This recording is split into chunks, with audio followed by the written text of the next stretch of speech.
Kalen DeBoer taking some shrapnel from some of the national writers, basically calling out Alabama's football program. We're going to talk about that. We'll get into Cruz's top 5 favorite Alabama games he's been at and more right here on the Bama Tailgate Show, brought to you by Pearl River Resort, Philadelphia, Mississippi, the Azaleas, the Oaks, 2 amazing golf courses, the Dancing Rabbit, the slots, the table games, full-size bar, and the Timeout Sports Lounge where you can bet just like you're in Vegas. And it is a hop, skip, and a jump from Tuscaloosa and Birmingham. And it is your Vegas in your very backyard. Let's go.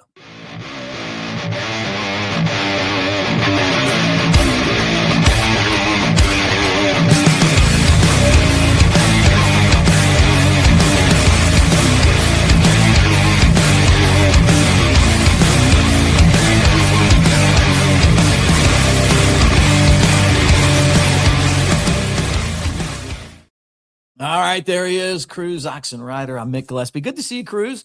Roll Tide to you, my friend. Yeah, Roll man. Tide. Like, what's going on? Why are these guys, Stephen A. Smith, Joel Klatt, going after not Nick Saban, but his replacement, Kalen DeBoer? I'm so shocked by this.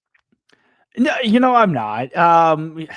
Look, people don't like change, and Stephen A. is one of those people. I mean, if you watch the shows like First Take, I mean, they talk about the Dallas Cowboys, the Lakers, LeBron, Jordan.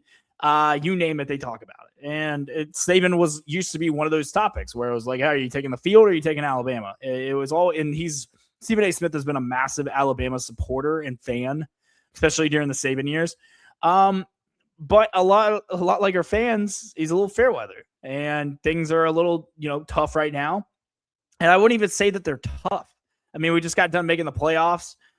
We had a 17-point comeback in a massive playoff game against a team that we had lost to. If you're looking at the trajectory of what Saban's career start was at Bama, DeBoer is on the same track, if not a little bit better. I know, like people are going to be like, oh, the rosters and this and that. Yeah, but it was a completely different game back then. So it was very hard. And then a lot of people forget that our roster got gutted. Like the moment Saban left, like Caleb Downs left, Proctor originally left, Earl Little Jr., Julian Sayin, like a bunch of these guys left to go somewhere else. So it wasn't like the full stack Saban roster. Lost some recruits as well. It's so if you look year one, all right, lost 4 games. Saban lost what? Saban went 7-6 his first year. Didn't make a bowl game. I think the Independence Bowl against Colorado. Second year, he goes to the SEC championship, loses to Florida, then gets he got his ass kicked in the Sugar Bowl against Utah. Yeah, that happened. So year 3 is kind of like, okay, like, hey, we're here. Then they had that onslaught, of a gauntlet of a schedule, and they got through, and they beat Texas for a national championship. They beat Florida in the SEC championship. Is this year that we go to play Georgia again and exercise our demons. Like, there's a lot of similarities lining up. It's DeBoer's going to be his second full recruiting class, third total with transfers as well. A lot of his staff is now here. So a lot of these naysayers, as we want to say, like Joe Klatt, Stephen A. Smith, and a lot of these other guys. Okay, just keep the same energy once it comes around. Like I love how much Bama is being slept on this year. I have a really good feeling, and also I think it's good for our team. From a morale perspective. Okay, we got a new quarterback breaking in.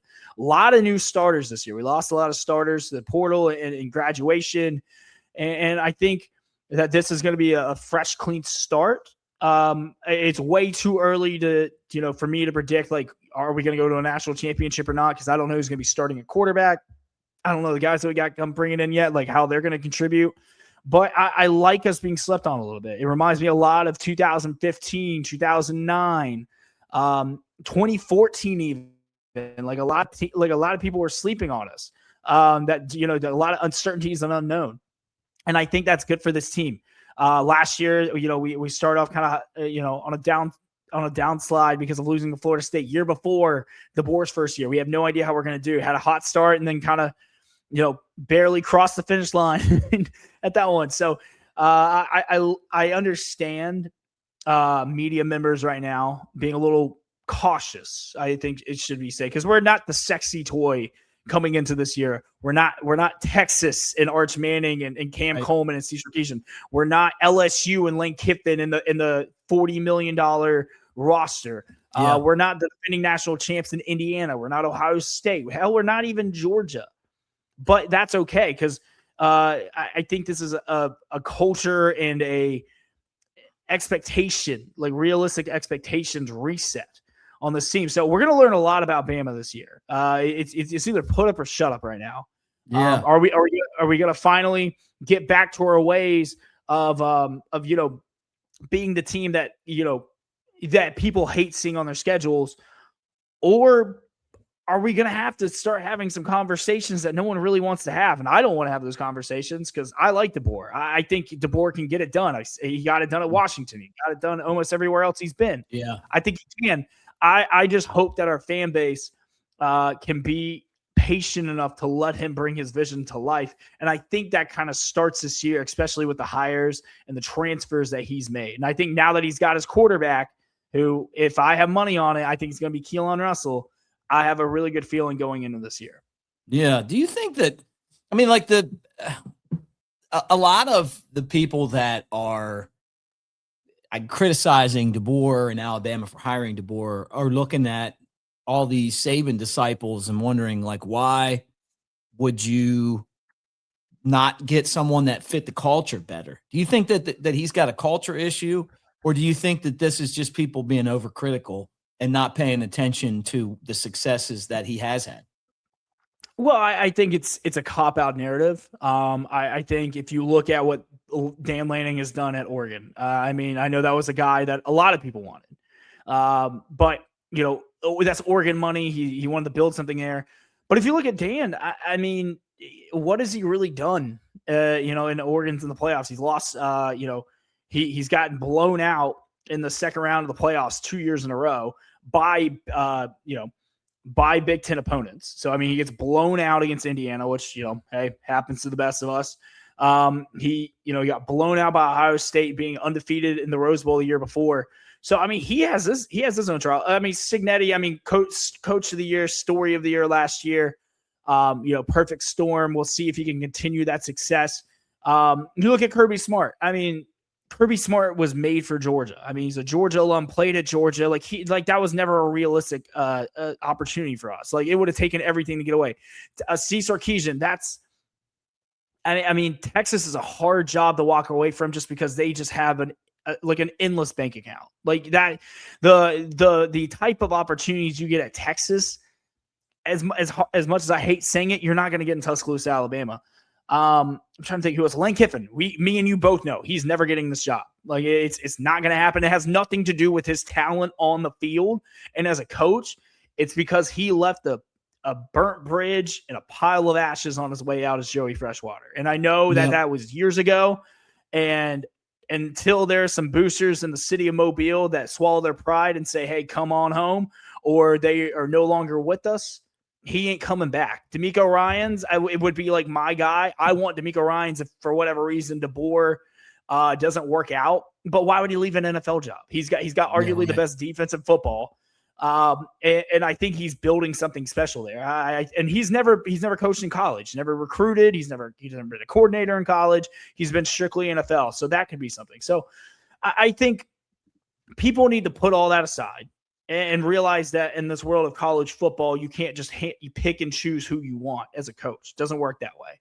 And then also too, there's a reason why, they went and got DeBoer. They saw how the game was transitioning offensively. They saw the success that he had at Washington with 3 stars and not having the, type of amenities that Bama does from a strength and conditioning program, a recruiting trail, all these things, and the name brand. So there was a reason why they went out and got DeBoer. And I think it's the right hire. I think people just, especially in the SEC, in this world of college football, Saban ruined college football from a standpoint of expectations being realistic. Like you think about it. Saban didn't win a national championship in his last 3 seasons. He got to the playoffs twice, but he never won a national championship. And you had people kind of frustrated about that. Where's the pitchforks about, Saban? about that, which, you would never have, because that's an insane comment. But God forbid Kalen DeBoer in year 2 at a new job, makes a playoff game, wins a playoff game, and then unfortunately ran into the buzzsaw that was Indiana. You guys are ready to, fire him over this. That's insane. Look at programs like Auburn, Florida. I'm trying to think who else would be up there as a USC. Like programs like that who haven't even made the playoffs. And look at all that. Like LSU hasn't made the playoffs since Joe Burrow and that miracle team haven't made it. Let's see who else. Michigan.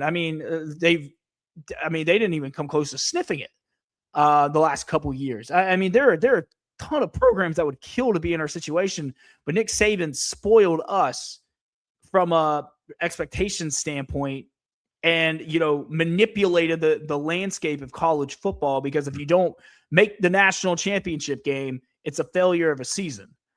And that's just not a healthy way of thinking of things. You can't win every year. Saban didn't win every year. No, he got close though. He did. Look, I can't argue that. But there needs to come. Look at Oklahoma for all those years. They would get to the playoffs and then lose in the first round. Yeah, right. But do you know how many teams that would have taken that? Like just getting to the playoffs, and especially in the 4-team era, where if you lost a game, you might be done for the year. Ohio State, look at all them. It took Ryan Day how many years to get to a national championship, and they were ready. They were ready to ship them off to College Station. So I think you have to have, especially big time programs like this, you have to give coaches time, especially in this day of era. Like the roster reconstruction, the coaching. Are you worried? Yeah, hold on. Are you worried about only 2 starters coming back on offense and then the guys we lost on defense? Offensively, no, because I watched an offense last year slightly overachieve. Like from what I've seen in the past, like Ty played great before the injury. Running back wise, I thought that this was the worst Alabama run game I've seen ever. Like as long as I've been, a fan, or even as a kid watching, like it was bad. I just posted a highlight reel today of Kenneth Darby running all over for 200 yards. And I'm like, I missed that. And that was in 2004 with Shula. And then wide receiver wise, obviously Ryan didn't have the year that everyone expects him to, but Jeremiah Bernard looked good. The emergence of Brooks coming back, I'm very excited. So I'm excited to see what the wide receiver room can do. Defensively, I'm okay. Like I feel fine because I got my main guys back. I got Pierre. I basically got virtually the entire secondary back. You have Ray Hubbard and Saab. You have Dijon Lee, Xavier Brown, arguably the best secondary in America, in my opinion. I think it is. I would say them, Notre Dame, Ohio State might be up there, even though losing Caleb Downs is going to be tough. Georgia's going to be up there, but like if I'm rolling with my guys, and the depth there is crazy. And then we got some guys coming in that I'm excited about in the transfer portal. So, and then offensively, Michael Carroll was great. I'm excited for him to be like a full-time starter, but like who on the offensive line besides Parker last year was good, like consistently good? No one. Proctor got beat like a drum at times. Fromby was, more open than Taco Casa on a Thursday night after the bars. There was just a lot of like, it was no consistency on offense. It wouldn't. We would look like world beaters in the first half against Georgia, and then we wouldn't score a point the second half, and then vice versa. So these are the guys that DeBoer and Grubb and his staff want: new offensive line coach, new running back coach, new wide receiver coach, so a new tight end coach that we just hired. So I'm excited to see like what this offense can shape up to be, because the weapons are there, and no one's talking about it. Like guys like Derek Meadows, Morgan coming in. Rico Scott came back for a reason. I like our tight ends in Edwards and Pritchett. I like our running back room, especially with AK Deer, Hill, adding the incredible freshman to Crowell. Like there are weapons there. Granted, other than Ryan, are there a lot of household names right now? No, but that's not a bad thing right now. Not a lot of people knew who Jeremiah Bernard was before the beginning of this year, and then look how he blew up. So I we've gone through turnover before player-wise. It's something that everyone does. Is it great to see? No. But it's also not a bad thing. We're getting a lot of the guys here that, were upperclassmen that had locker rooms. Like, it was a tough situation. Like there was a reason why Fromby and Carroll kept switching out. Because Fromby wasn't, was more experienced and had the starts, and Carroll just wasn't ready for those moments. Now he's coming in full-time starter. Like, I'm excited to see what this guy can do. He's a top 10 draft pick probably in 2 years. So Morgan looks like he's going to be a monster. He's an early enrollee. He looks like players are saying that he looks like a veteran starter. So I feel okay. I wish we did have a little bit more coming back, but I'm going to roll with the guys. This isn't our first time having a new QB, second year in a row that we've done it. So this is going to be a very new situation for DeBoer, for Bama, but I trust him offensively to lead us the way. And then defensively, like I said, I feel good about our defense. Kane did a fantastic job last year, especially at in-game adjustments. So I feel really good about him coming back as well. And then this is when's the last time that we had the same coordinator for 2 years in a row? Bill O'Brien, but that was when we had Bryce Young. So I don't really count. C. Sarkisian would be the other one in 2019, 2020 that I would count. Well, hopefully that pays off because, man, I think people are worried about that, worried about the losses that Bama had in the transfer portal, guys going to the NFL. It's going to be a new offense. Obviously, the national media taking shots, and I love to hear your confidence. Now, let me ask you this. Let me get you a basketball question, but first I want to remind you guys that we're brought to you by Pearl River Resort. So, Jake, let's break down some game tape. Hold on, fellas. Steve. Hey, Jake. You ready to rock? Let's roll, brother. Guess we're calling plays at Pearl River Resort. Wow, Jake's first throw scores.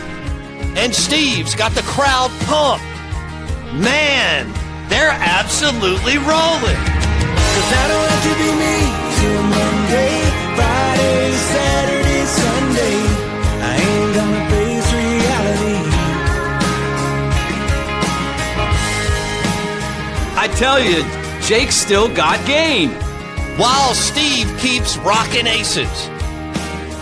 Boom, Jake seals it with a pick. Come call your own plays At Pearl River Resort. Let's roll. I don't have to be me till Monday. All right. Pearl River Resort right over there in Philadelphia, Mississippi, man. What a great time to go watch. I'll tell you what, a good sport to put money down on is NASCAR. It's fun to watch, and you'd be surprised at you put a little cash down on a NASCAR game race, how much more interested it is to watch. All right, let me talk basketball with you. 20 big screen TVs, full-size bar, all that at the Timeout Sports Lounge at Pearl River. Bama takes on Arkansas. You're a huge basketball guy. No Charles Bediako because of the NCAA. They're letting everybody in but him. They kicked him out. Your thoughts on this basketball team? Look, this basketball team is, I think, immensely talented. I think offensively they have two of the best guards in Aiden Holloway and Philon. I mean, they're so much fun to watch. I would like a little more consistency, honestly, because you watch these games and I'm like, man, they're killing it and crushing it by the three. Can't rebound. Cannot get a defensive rebound to save their lives. I mean, it is tough out there, especially in Arkansas coming in is going to be a massive monster showdown. But if they win this game, it goes to show it kind of teeters of where this team can go. I think they can get the job done. I've seen them do it. They played some really good competition this year, even without Bediako. Seen them go to Chicago and beat Illinois. I've seen them beat Kentucky. Obviously, they go into Auburn, beat Auburn. I think they kind of broke Auburn, to be honest, if we're being honest right now. And then the Bediako thing, I mean, look, it was an interesting situation, to say the least. There's no getting around it. I'm glad it's over for what it was. I know last time we were on here, I'm like, look, I just want a clear answer. Like, is he going to play or not? I like the fact that he is practicing with the team. They're letting him, finish school. I think that's really cool what they're doing, letting him be a part of this team. So, and honestly, too, I think the distraction's finally gone. I know that when they were going on the road, I mean, it was a lot to deal with. I mean, it was hostile environments, everyone coming for their necks. So I'm glad it's done. It's probably going to get swept under the rug sooner than later, just because of all the tournaments that are going to be going on in the next, I'd say, 3 weeks. So it'll be curious to see. I think this team has an opportunity. It really depends like how we show up in March, because I want to say this team can make the Sweet 16 Elite Eight. I do, because of how well they can shoot the ball and how they can run up and down the court, and they can shoot you out of the gym. But man, I've also seen it when they're off, man, they are off. I mean, teams like Florida, Tennessee, Arizona, Purdue, like teams like that will just give you hell rebounding the basketball. That's what I'm really concerned about in the long run. This Arkansas game is going to be awesome though, and then I'll be in Coleman in a couple of weeks for the Iron Bowl of basketball, last game of the year. Last game I went to was against Purdue, so hoping for a better result this time. But I like this team; they're fun. I think this team is built offensively to make a run, but honestly, it's all going to come down to rebounding. Yeah, I went by New Life Art today, and I picked up my buzzer beater. Ooh, that's love the that picture with Sears beating Auburn last year. I meant like, yeah, Sears was awesome, and I miss that team, man. Big Grant, Nelson, they were good, man. That two, a Final Four and what, an Elite Eight. I mean, it's pretty impressive. And I mean, they raised. I mean, if you think about it, these guys are good, but I don't know if they're that good. Yeah, well, I mean, if you think about it, that 2-year stretch, I mean, they lost to, I think, the only team that could have beat them in UConn. I mean, they beat everybody. I mean, we were their closest game in March in 2 years. And we played them tough. I mean, I was at that game in Arizona. I mean, we shot 70% from three and still lost. I mean, that's how good UConn was. But we got that awesome Grant Nelson poster dunk. Like that was an insane moment. That's cool. And then the next year, I mean, that was the toughest the SEC's been in over 2 decades. You had Auburn go to the Final Four, and we split with them. Florida won a national championship. And then, of course, we ran into Duke. So, I mean, to get to where we were, I mean, when I went to school there, we made the tournament one time and got bounced in the first round. I mean, it was NITs only. And then the fact that, in the last 2 years, we've gone to the Final Four in the Elite, I will take that all day. Yeah. So it's really cool to see. I like I said, my ceiling is Elite Eight. My realistic expectation is Sweet 16. I do, depending on, how we match up but like I said, I mean, this team, man, if they get hot like they did in the last 2 tournaments, shooting the ball, you never know. I mean, I wouldn't mind going to another Final Four. I don't even know where it is this year, to be honest. Yeah. I'll tell you, man, I think Nate Oates is the best basketball coach Alabama might ever have. I mean, it's just, even the bad years aren't bad, I mean, you're competing. Yeah. When they win this game tonight, I mean, they're right there knocking on the door. They're tied for second, and they'd be in the picture. Yeah. And this hasn't been one of the best years. I mean, you know what I'm saying? It just hasn't. I mean, we don't have a first round pick. Well, maybe we do, but we don't have. I would say Phylon it would be a first round pick. Aiden's been good, and then we got a lot of young guys. Like a lot of these young guys are looking good. Sherelle has been good. Riley. I mean, we got some dudes who are they're not household names to college basketball that they are for Bama fans. And the thing is that we got to remember too is that this team, I mean, they can score with the best of them. You want to get in that's the type of game I love for this team is you want to get in a barn burner. Okay, well, let's do that. That's fine with us. Yeah, right. Let's run up and down the floor. Yeah, I'm more than okay with that. And then you look at the remaining of the schedule. We get by Arkansas tonight or tomorrow. Excuse me. Then you got to end it at Auburn, and I believe you play. If I'm not mistaken, I think you play Mississippi State one more time. I could be wrong on that one, but I mean, there's a good chance of getting a double bye going into Nashville. Yeah. Hey, that'd be fine. Be fine with me. All right. Before we get there, don't forget, guys, use our promo code Bama Tailgate, 20% off.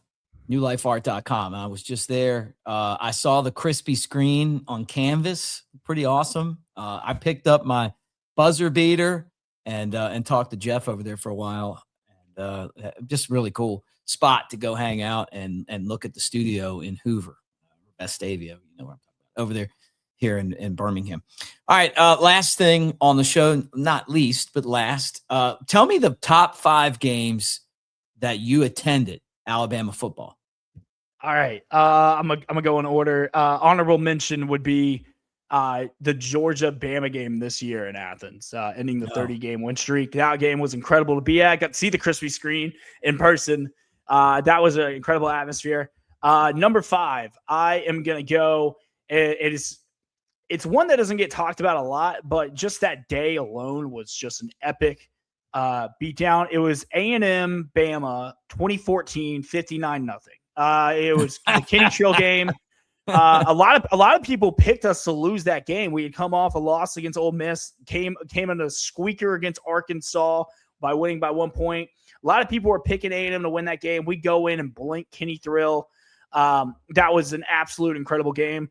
Number 4, I'm going to go Bama Tennessee 2015.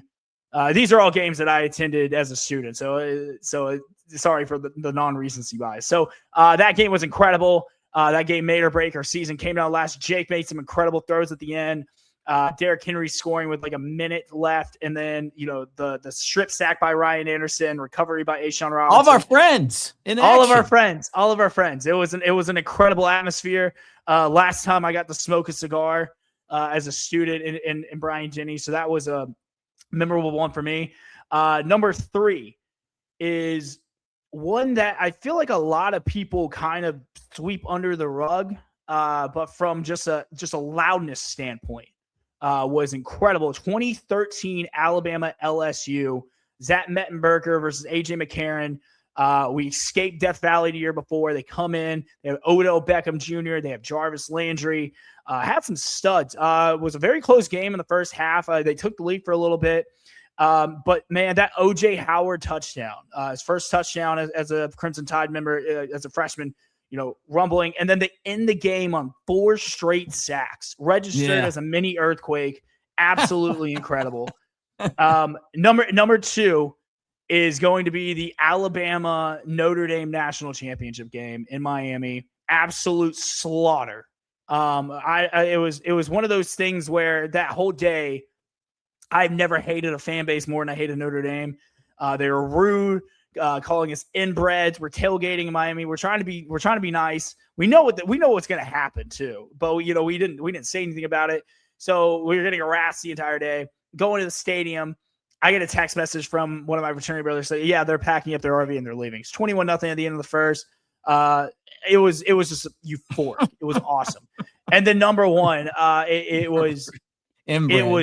They did they called us, some pretty mean things. And I'm like, I'm pretty sure none of them actually took a class at Notre Dame. So at least I went to school where I root for. And then number 1, I think is one of the best games in Alabama history. My last game as a student, Alabama Clemson, Natty, 45-40. So many memorable moments in that game. The O.J. Howard legacy game.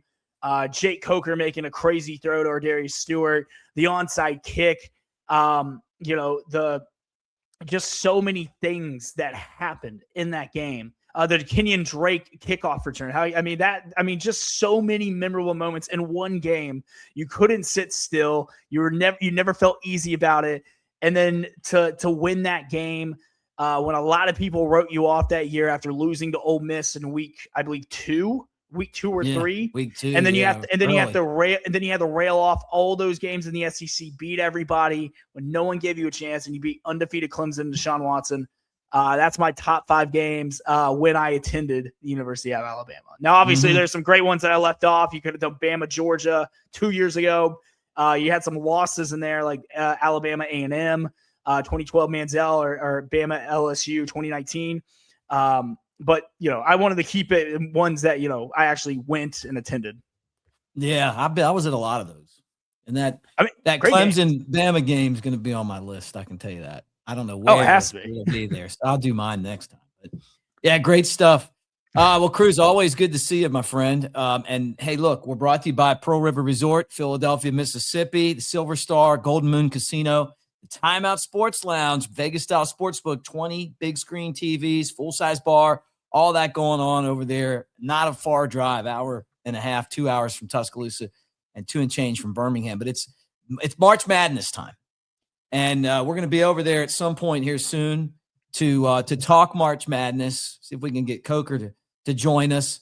But it is it's the place to be. Last year I went down there, had a great time, flew out to Vegas, and I can tell you that the sports book, the Timeout Sports Lounge, is as good or better than the sports books in Vegas. First off, it's great. You get the 20 big screen TV. All the games are on. You get the full-size bar, right? You got the kiosks. You got the windows. Anything you need, they got. But you don't have to buy your seat. Like out in Vegas, they want like $500 to sit down. No, I'd rather just go there, watch the games, put my money down, and have a good time. Cruz, always great to see you, brother. You too, man. All right, we'll talk to you soon. Roll Tide. Roll Tide. So, Jake, let's break down some game tape. Hold on, fellas. Steve, Hey, Jake, you ready to rock? let's roll, brother. Guess we're calling plays at Pearl River Resort. Wow, Jake's first throw scores. And Steve's got the crowd pumped. Man, they're absolutely rolling. 'Cause I don't have to be me till Monday, Friday, Saturday, Sunday. I ain't gonna face reality. I tell you, Jake's still got game. While Steve keeps rocking aces. Boom, Jake seals it with a pick. Come call your own plays. At Pearl River Resort, let's roll. I don't have to be me till Monday,